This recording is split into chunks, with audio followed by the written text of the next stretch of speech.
Hello hello everyone सबैजनालाई हार्दिक स्वागत गर्दछु मेरो सानो युट्युब च्यानलमा। मैले चाहिँ एउटा सानो एउटा कलेजबारीको एउटा सानो भ्लग बनाउन गइरहेको छु। यसपालि मैले चाहिँ सानो एउटा होटल बनाएर तरकारीहरू लगाएको थिएँ र सबै तरकारीहरू चाहिँ कुहिएर खतमै भयो। कसरी लाउने होला के गर्नु होला मलाई त केही थाहा नै थिएन। यो पटक चाहिँ सबैले त्यो कोरेल लाएर बनाएको देखेर मैले पनि साग सब्जीहरू सब लगाएको थिएँ, तर यो पटक सबै कुहिएर गयो। हेर्नुहोस् दृश्य।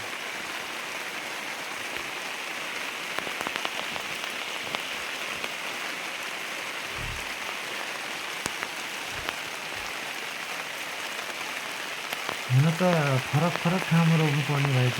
बन्द छुट्टै, चौली छुट्टै, गोलबेडा छुट्टै गर्नुपर्ने रहेछ। मैले चाहिँ सबै तरकारी र फलफुलहरू चाहिँ एकै ठाउँमा लगाएँ र हेर्नु तरकारी कुहिएर गोलबेडाहरू कुहिएर बिजोकै भएको पनि के भएको यस्तो। मैले चाहिँ कम्पोस्ट मलहरू मात्रै प्रयोग गरेको थिएँ। सायद यसमा बिजनहरू हालेर औषधिहरू छर्काएको भएर सायद राम्रो पनि हुने थियो होला। मैले चाहिँ कुनै पनि विषयहरू कुनै पनि प्रयोग नगरिकन अर्ग्यानिक तरिकाको तरकारी चाहिँ उत्पादन गर्छु र घरमै खाने र गाउँघरलाई पनि हुन्छन् भनेर लगाएको थिएँ। सब कुहिएर हेर्नुहोस् यस्तो हुँदैछ। हजुरहरूलाई पनि यो तरकारी कसरी लगाउने भन्ने कुरा केही थाहा छ भनेदेखि सिकाइदिनु होला।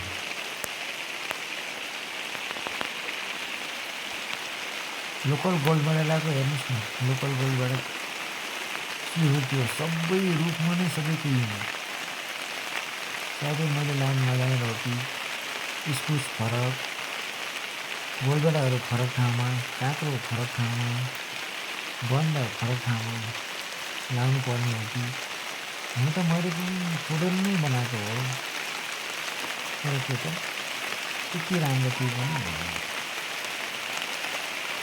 मात्र बन्द चाहिँ अलिकति भयो जस्तो भएको थियो, तर अब त केही पनि भएन।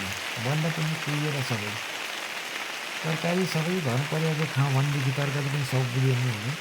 त्यो भएर यो किसान खेती गर्न पनि गाह्रो नै रहेछ साथीहरू। के गर्ने त अब नजानेको हो भने टोडेल पनि बनाएको छु, पानीहरूको सबको व्यवस्था नै गरेको छु, तर त्यो त लाउन नजानेपछि हेर्नुहोस् यस्तो हुँदो रहेछ। मैले चाहिँ अरूको देखेर अरूले गर्दाखेरि मैले चाहिँ किन गर्न नसक्ने हो त भनेर मैले पनि यसो कृषि कामको लागि हात हालेको, तर त्यो त भएन। हेर्नु त यहाँ के भइरहेछ तपाईँहरू सबैलाई मैले सबै देखाइरहेको छु उहाँलाई। दृश्य हेर्नु त राम्रोसँग अवलोकन गर्नु पर्दैन भने।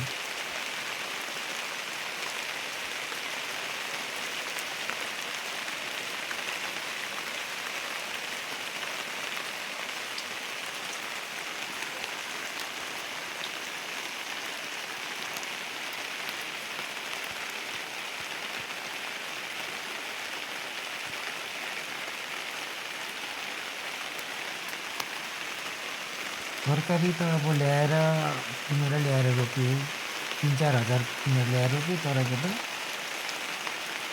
उब्जनी चाहिँ 3-4 हजारको पनि नहुने। सायद मैले यो गर्न नजानेर पनि हुनसक्छ। अब यो पटक त भइहाल्यो, जे जस्तो भयो। अर्को पटकदेखि चाहिँ मैले फरक फरक ठाउँमा फरक फरक तरकारीहरू लगाउँछु र फरक फरक तरिकाले यिनीहरूलाई राम्रोसँग मलजल गर्छु। अनि कति हुँदो रहेछ मैले तपाईँहरूलाई जनाउँछु।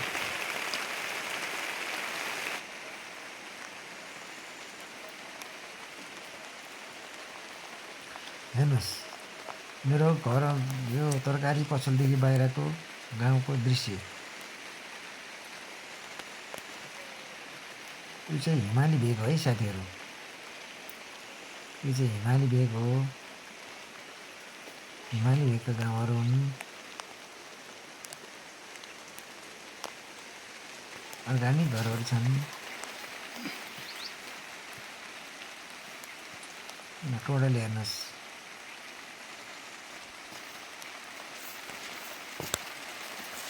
टोडलमा भिन्न किसिमका तरकारीहरू रोपेका छन्, तर के उत्पादनै भएन। के गर्ने त अब?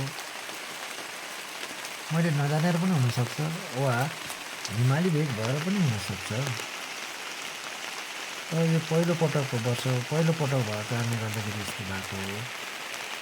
दोस्रो पटकदेखि चाहिँ सायद म पनि धेरै परिश्रम गरेर राम्रै गर्छु भन्ने लागेको छ। हेर्नु त काउलीहरू के भएर, बन्दाहरू के भएर चाहिँ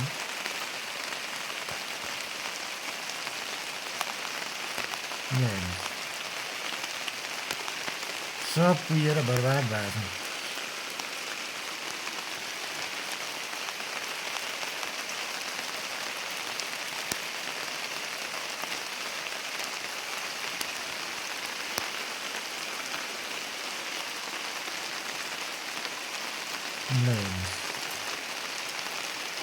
अर्गानिक तरकारीहरू ल्याउनु भन्ने सुन्दा तर चाहिँ हुँदै भएन। अलिअलि खानको लागि त भयो, तर सबै कुहिएन। के भयो? सिजनमा भएर हो कि बर्खाको समय भएर हो कि अन्त सबै पऱ्यो। अरू ठाउँमा त अरू साथीहरूले कृषि गर्न अलिक धेरै राम्रो गर्छन्, तर मेरो चाहिँ के भएको होला? हजुरहरूले सुझाव सल्लाह दिनु होला त भाइजहरू।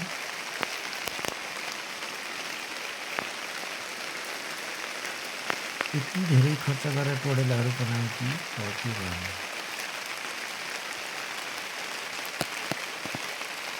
खर्च गरेको जति आम्दानी पनि हुन सक्दैन। लागेकै गाउँ भएको साथीहरू के गर्नु? मैले पनि अब मैले आफैले उत्पादन गरेका तरकारीहरूको चाहिँ यसो भ्लग बनाउँछु भनेको, तर के त तरकारीहरू नै राम्रो भएन। लोकल भोलिबाट बन्दा, काउली, गोलगडा, सिमी,